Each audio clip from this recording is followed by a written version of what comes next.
La dernière chose que je veux te montrer, c'est tout simplement la liaison avec ta fiche Google Search Console.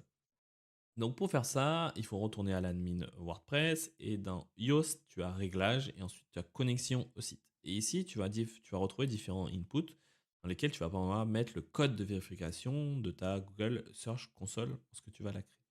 Et pour la créer, ben, il faut tout simplement aller sur ta Google Search Console. Donc je reprends le cas, cliquer ici, ajouter une propriété.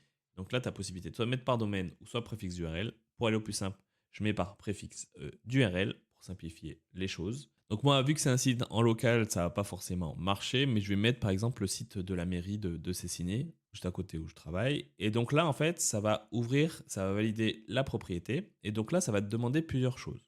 Donc tu as soit le cas de importer le fichier HTML, soit la balise HTML, soit le code analytique, le code tag, code fournisseur, etc. Donc tu as plusieurs possibilités. Ce que tu peux faire pour la relier facilement à Yoast SEO, bah, c'est tout simplement ouvrir la balise. Et en fait, quand tu vas cliquer sur copier, ça va te copier un code. Et ce code-là, il suffira juste de le coller ici et faire enregistrer les modifications.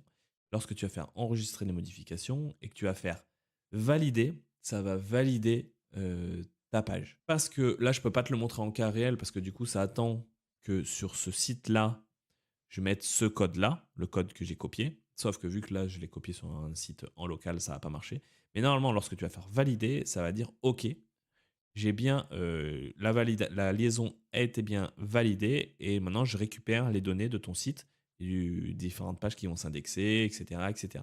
Tout ce que fait la Google Search Console. Une fois que tu as fait ce réglage, ce que je te conseille de faire, ou même ce que je te dis de faire, c'est d'aller sur ta page XML où tu auras ton sitemap, où tu auras donc tous les éléments qui doivent être indexés de ton site, de copier l'URL et de te rendre dans sitemap.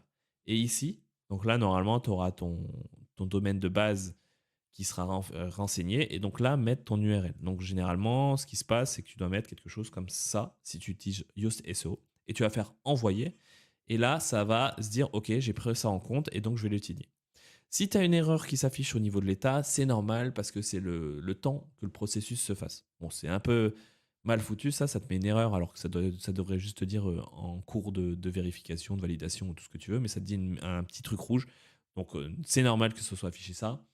Tu reviendras dans quelques jours et tu verras que tout est OK. Même normalement, tu dois recevoir un mail disant que tout a été validé. Donc voilà, donc ça c'était la petite astuce pour relier facilement ta Google Search Console à ton site WordPress en passant par Yoast SEO.